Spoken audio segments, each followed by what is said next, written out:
What type of triangle is shown in the following figure? It's a beautiful diagram.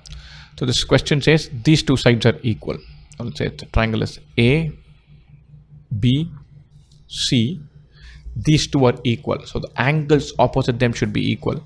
Angle ABC should be equal to angle ACB. This is 45 degrees. This should also be 45 degrees. So we know this is an isosceles triangle. That much we know because two sides are equal. Two angles will be equal.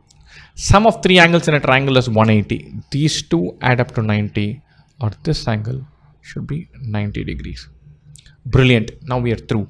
So it's an isosceles triangle and a right angle triangle because there's a 90 degree angle there. So it's an isosceles right triangle.